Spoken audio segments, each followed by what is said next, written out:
Ayaan had always believed that late-night radio carried a certain kind of magic, the kind that only revealed itself when most of the world slept.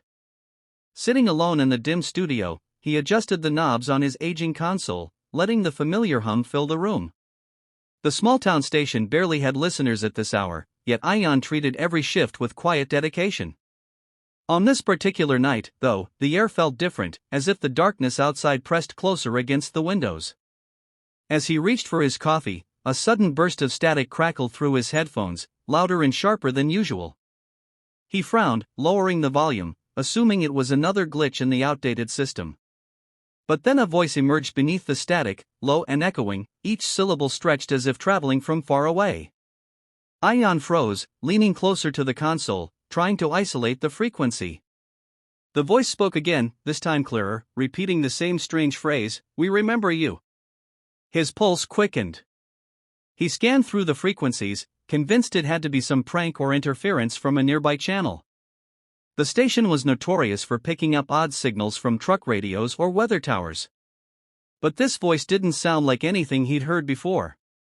It carried an eerie tone, like a whisper layered over another whisper. He recorded a short segment, intending to analyze it later, but curiosity got the better of him. During the next break, he decided to play a brief snippet on air, joking lightly about picking up ghost broadcasts. The moment it aired, the phone line lit up with 3 different calls from listeners who claimed the voice sounded like it was addressing them personally. A chill crept through Ayaan as he replayed his recorded version, noticing a faint whisper he hadn't heard before repeating softly in the background, "The door is open."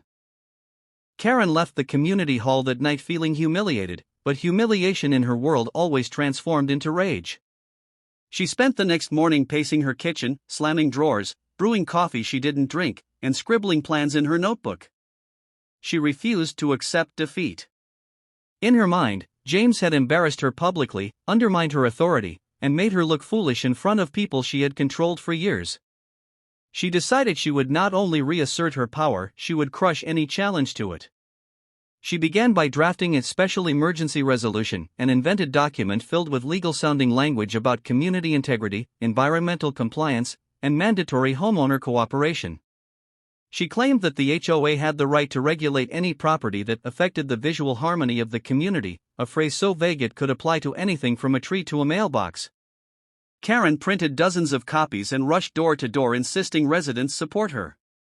Some reluctantly signed to escape her wrath, others refused, tired of her overreach. The division in the community grew wider. James, on the other hand, expected Karen to retaliate. He visited his attorney, bringing all previous notices, recordings of their conversations, and photos of the envelopes taped to his door. The attorney reviewed everything with raised eyebrows and a slow, disbelieving shake of his head.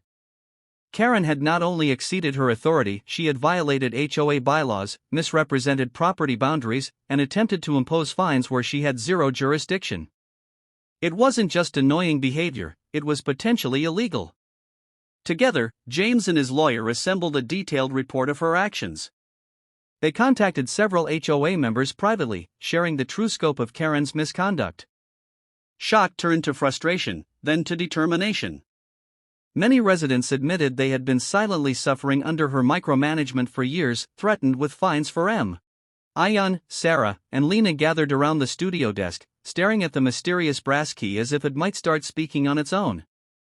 Its surface glinted under the dim radio booth lights, the engraved runes forming strange looping patterns that didn't match any language they recognized. Lina admitted she almost didn't bring it, she felt oddly reluctant to touch it again, as if the key carried a quiet pull she couldn't explain. Sara suggested they examine it somewhere with better lighting and tools, so they moved to her workshop, where she kept microscopes, scanners, and an array of gadgets.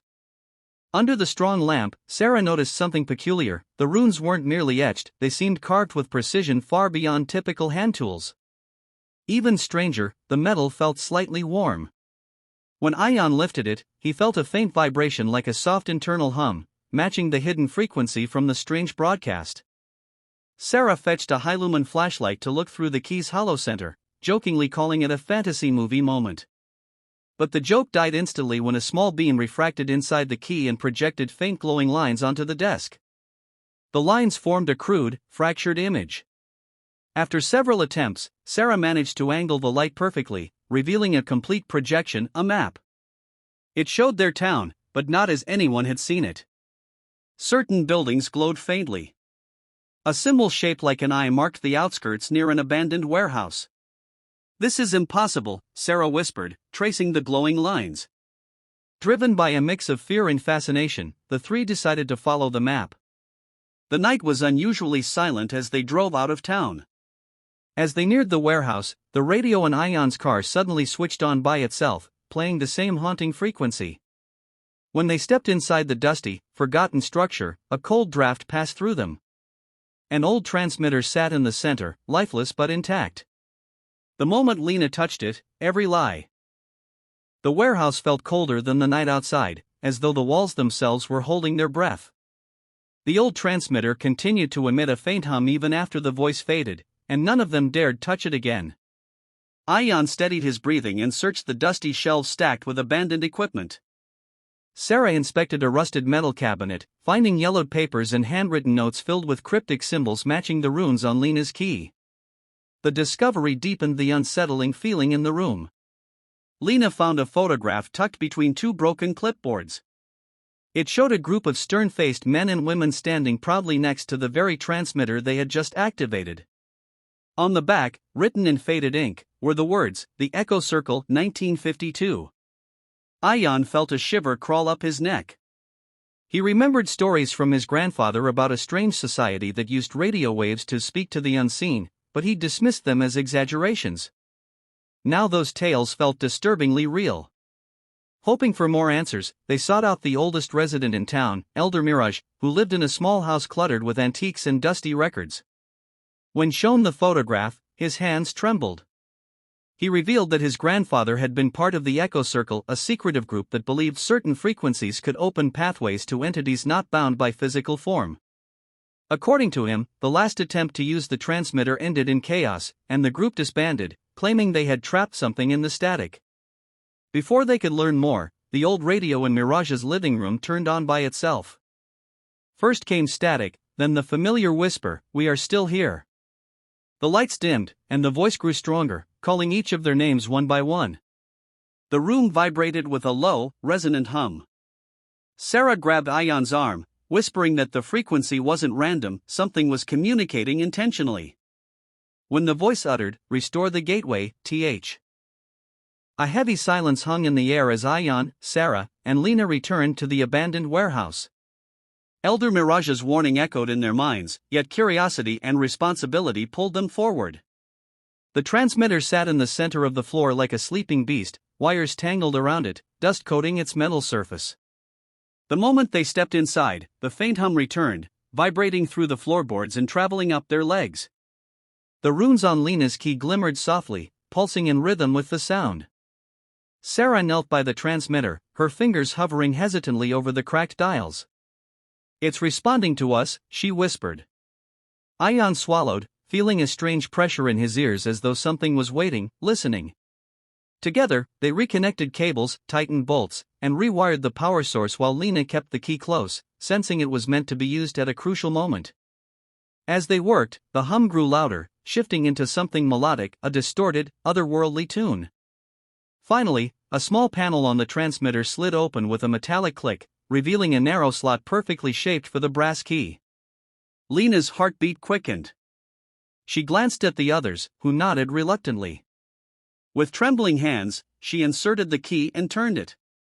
The warehouse lights surged, casting long shadows, and the transmitter erupted in a brilliant flash. The air rippled. A silhouette materialized on the old monitor, first static, then shape, then form. A spectral figure stepped forward, translucent but undeniably human-shaped. Its voice resonated through the building, layered and echoing, as it whispered, "You have freed me." A gust of warm air swept through the warehouse, and the entity's form dissolved slowly, as if drifting into the walls, the sky, the world itself. The transmitter powered down, finally still. When Ayaan returned to the radio station later that night and switched on the console, there was no static, no whispers, only a soft, calming tone.